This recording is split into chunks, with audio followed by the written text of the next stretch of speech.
I'm David Reed, and this is The Engine Room. All right, welcome back to The Engine Room. So today we have a special guest, Moray Laing from Halliburton. So this is a first, Moray. So welcome to not just thanks for having me. Your first show, but first time we've had someone from the outside come to The Engine Room. And you chose me of all the people you could have chosen. I chose you. Yeah, this is how it works. Like, people are coming up to our facility, and you're like, "Hey." I was handy. You just grabbed me off the street. You were available. You were available. Awesome. And you were Scottish, and I So at least two of us will understand what we're saying. That's right. You're not the first. You're not the first. Yeah. We've had some Aberdeen lads here before. I say lads, one. But it was fun. So you're from Scotland somewhere? Yeah, pretty much everywhere in Scotland. So born in everywhere. Edinburgh, brought up in Glasgow, moved to Linlithgow, then up to Aberdeen, where I went to high school. Criminal reasons, or? Not that I know of, but now that you mention it, I might need to go back and check that. Yeah, yeah. No, my dad is a person who. I think he had some form of ADHD when it came to jobs, as he liked to move. How about this? Jobs every 3-4 years. Same kinds of jobs, or? No, he's an architect, but he moved from civil planning to working in computer-aided architectural design. He actually was one of the core architects that helped design AutoCAD. Really? I've heard of that.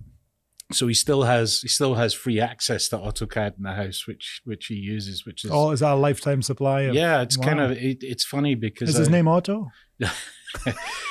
Again, not that I know of, but then you mentioned the criminal piece. Could be something there. Yeah, that's good. So you, as a child, were you into technical things? You're assuming I'm not a child anymore. Well, no, I wasn't. I'm just saying as a child. I meant you now as a child. Are you into technical things? So, I read the Dilbert cartoons, and they're all about how you put it back together. I was the one that took it apart. Oh, you were, but you couldn't put it back together? I was never interested in putting it back together. You were more push Humpty Dumpty off the wall. Yeah, once I've disassembled, I was good. Just put it in a box and on to the next thing. Were you just curious? You had like what's inside? What were you pulling apart?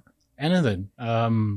So, the little mechanical toys you get. Meccano? Meccano. I was more of a Lego guy. Okay.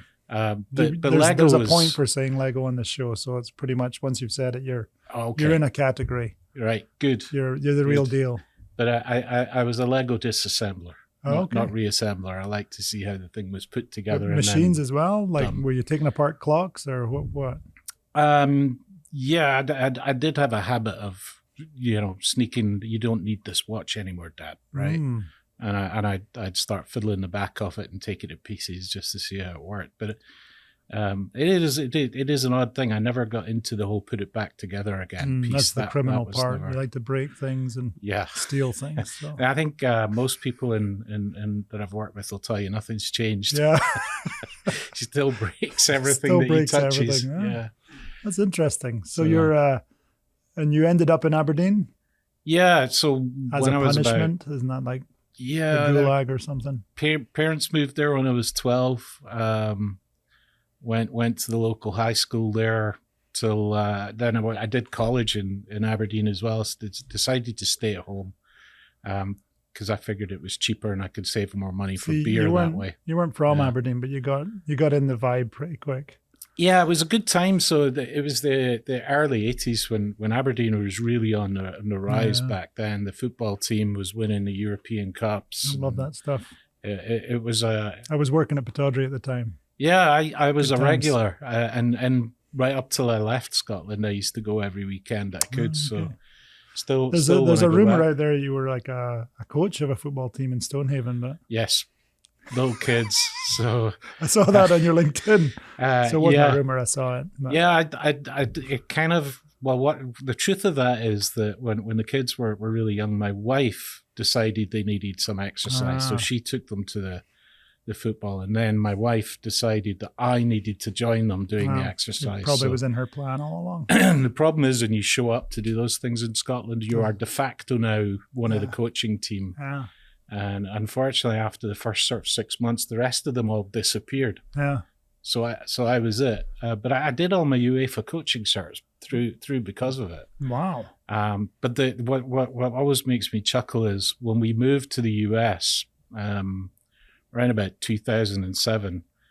The first thing my kids told me when we were enrolling them in soccer here was, what one request, Dad, don't coach. We don't want you coaching us anymore. No, I ended up coaching. As soon as I saw my son's coach out with prints from the internet, not Prince the singer, but prints of what to do, it was.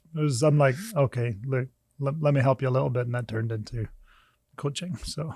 Yeah, it's a different world the way they do kids sports here, though. I've noticed in America they tend to get a lot more serious about the coaching, whereas, as you know, in Scotland, it's usually whichever dad shows up and is willing to have a go. Yeah. We went to a game recently, my brother and I, and we were like walking out the house, about to walk down to to Harlaw, and it was raining, and he lives in Canada, I'm in the States. And normally you go there and stand in the rain, and we both looked at each other and went, shall we drive? And then, should we take an umbrella? We were the only people with an umbrella in the middle of a rainy football game. I don't think people in Texas particularly would understand the whole standing in the rain for 90 minutes in Scotland. That's a punishment crazy there, stuff, but we do it. I would do it all again as well, though. I mean, I absolutely love doing that with all those kids.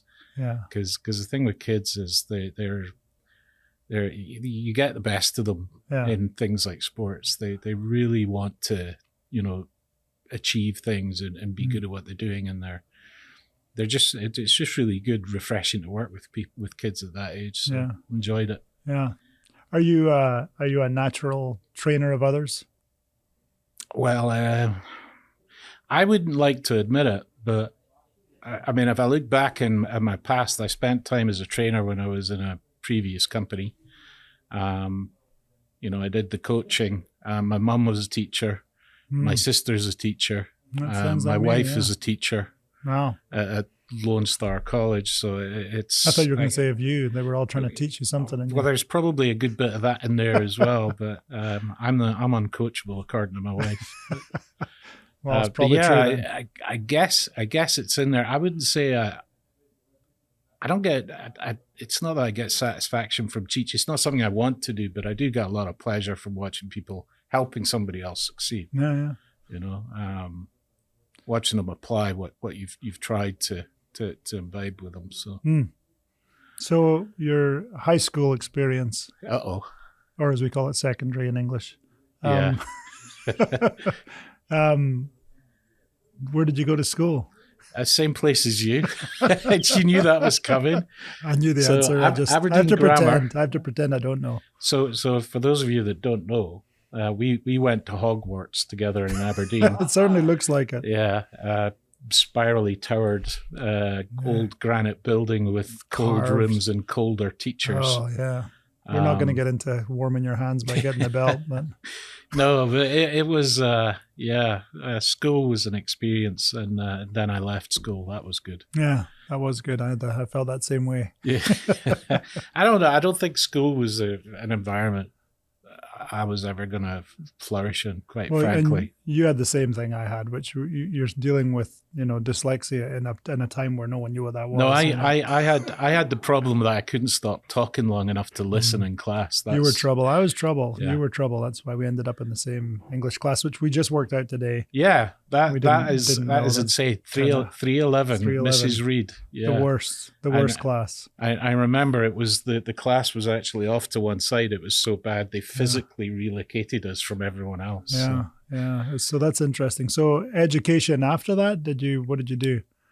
Disappoint my dad. Oh, good. So I came out and I applied for a job. I was really fascinated by electronics, so I applied to RGIT, Robert Gordon's, to do electronic and electrical engineering as a degree, and then found out my mates were all doing the HND instead, which was only 3 years and sounded like there was better jobs at the end of it. So I on day one ejected myself from the degree and went to the HND with my pals. Good call.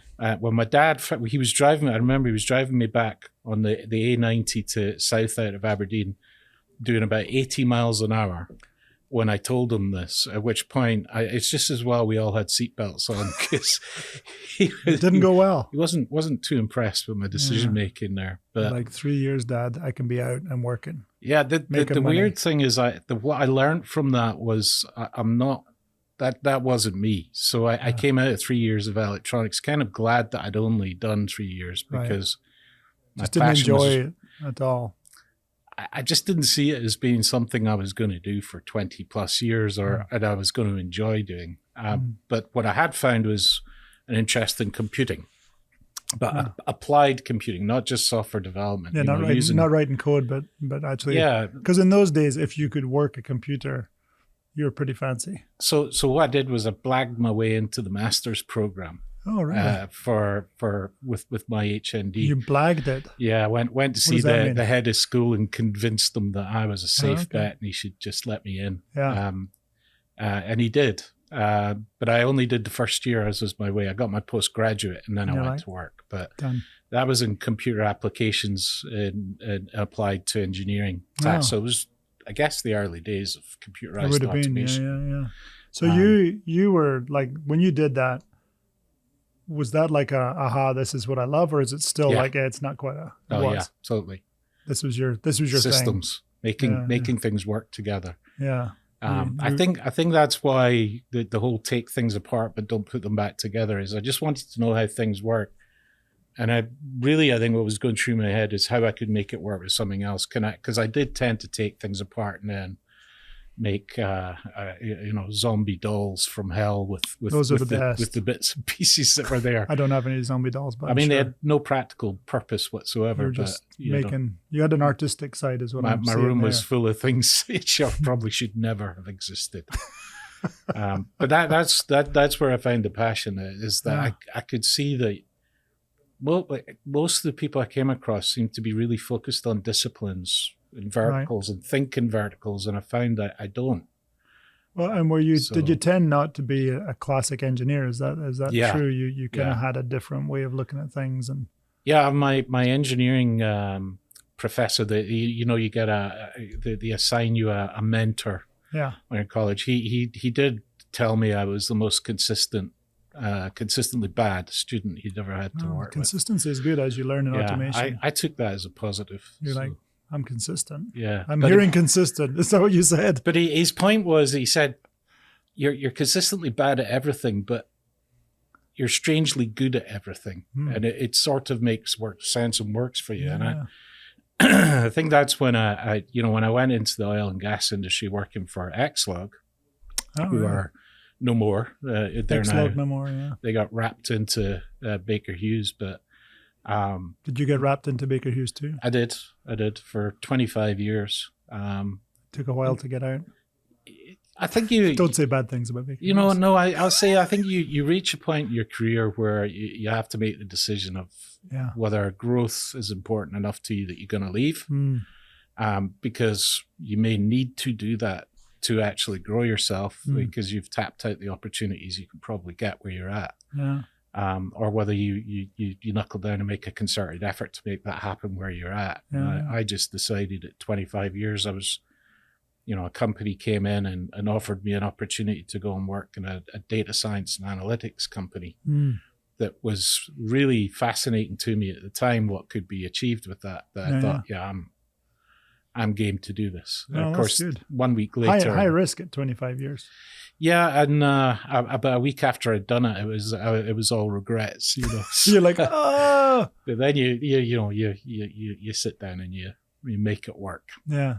And how did Halliburton was after that, right? Yeah. How did that come about? They reached out to me and said, we need. We've formed a new digital solutions group, and we need somebody to come in specifically to look at integration and automation. Yeah. And when I came in, I'll be honest and say I kind of looked at what the automation story was, and it made zero sense to me.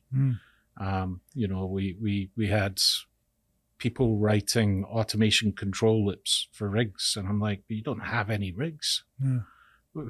Why are you doing this? So, again, it's that whole kind of looking at the bigger picture and the system of things. I could see that, Halliburton's role has to be one where it's trusted advisor and science and domain expertise in the subsurface. And Right. yes, we've got subsurface tools, but how do you integrate those with the NOV Yeah. systems, which we're working on? Remember, integrate with NOV. Yeah. I'm just subliminal messaging. By the way, yeah, I did get payment for that up front. So anyway, so in your own time, like not doing work, what do you have something you geek on? You get into? What's your guilty pleasure? So the sad thing is that so much of my life was every moment outside of school was kids. That is really sad. Yeah. Poor thing. But it is once they leave. Oh, then they leave. Because That's then there's great. just a huge. I knew it would end with a what am I happy going to do ending. now? But I hate having to pay for somebody to fix anything for me. Did you never use IT? Are you that guy? No, never. I'll always do it myself. Work it out. Yeah. And I'm the same with the house. So there's a huge list of stuff that keeps me busy. So right now I'm busy building or refurbing my swimming pool. So the waterfall at the back, all the cement in it is starting to loosen up and crack. So I'm busy learning how to make statues out of stones so I can put that back in. And YouTube. But the thing is, once I've done it, I'll never do it again. I'll move on to the next thing. Yeah, you like to learn how to do something, then you're like, okay, that's it. Yeah, done. I'm not starting a business on this. On to the next. Yeah, that's interesting. And I'll tell everyone I'm an absolute expert at it for having done it once. Yeah, don't let the facts get in the way. Yeah, never. A good story. Yeah, actually, you'd be amazed how many people have said that to me. It must be a behavior. Yeah, it's a thing. It's the Irish relatives. If you have Irish relatives, that's my grandmother. That's where I first heard it. Is there anybody in Scotland that doesn't? No, some think they don't. I think my dad's side, until my mother got involved, they were very much Reeds. Yeah, we've got left footers and right footers. Yeah, which by the way, so we do now, but we did not before. Yeah. Interesting random fact for you, because my mum used to be a curator for the National Museum of Scotland. Yeah. Wow. And there's a phrase in Scotland, left footer and right footer, and it's to do with the Irish branch of the Scottish. Yeah, I forgot that people their don't know that. stave was on the left-hand side for cutting peat. Really? Whereas the ones manufactured and built in Scotland, for whatever reason, they all had it on the right. Really? So I've known that. It might not. Don't let the facts get in the way of a good story. But yeah, your mother sounds like she may have known. She's also quite mischievous, so she might have been laughing her ass off at me as she was telling us, saying he's buying every word of it too. I may or may not do that from time to time because it is fun to make stuff up and pretend it's real. So. Yeah, that's good. Okay. Let's see. I got one left. What's my last question? I don't know. If someone calls you, this is it. It's always the same. Always the same questions. So if I was to, I don't know how to put this because we usually do it internally. Yeah. So that we can have people know a technical resource. What are they good at? What are they good for calling? So if someone called, or if you were to mentor someone, what's the right subject for you? Like if they called you up and say, "Hey, can you help me with this?" We don't know what to do. Really? We don't know how to proceed. We're scared we might fail. You're the crisis guy. I'm like, so, I got it. This is what you do. The number of bosses have told me I'm fearless, and did you say you're just and the Scottish? other half have said I'm careless. Yeah, that's Scottish too. But no fear, and it's not that there's no fear. It's just there's huge intrigue. Yeah, in you my like part. it. It's like, I don't know anything about that, so I want to do it, and I want to pick it up, and I want to learn it, and I want to grow it. I've had to. As part of my job, I've had to learn the discipline of management and running projects to go with that. Otherwise, it's wasted effort, which that doesn't come naturally to me is doing things to an order, but it has to be done. But it's usually, we think there's something we should look at here, but what is it? We don't know. Great. Give it to Moray and see what he makes of it. Yeah. Great. Yeah. Well, thanks for coming on. No, thanks for having me. Painless enough. Yeah. And now everyone's going to call you when they have a problem. So that's good. So Thanks. I'll be really happy to take those calls. That's what You'll enjoy it. Yeah, I enjoy. And then if that you want to stuff. work on anything at home, you might know the answer. So you might be an expert. Or I've done it once and I'll tell you I know the answer, even if I don't. Good. Yeah. All right. Well, thanks for sticking with us, and we'll catch you next time. All right. Thanks, David. Thank you.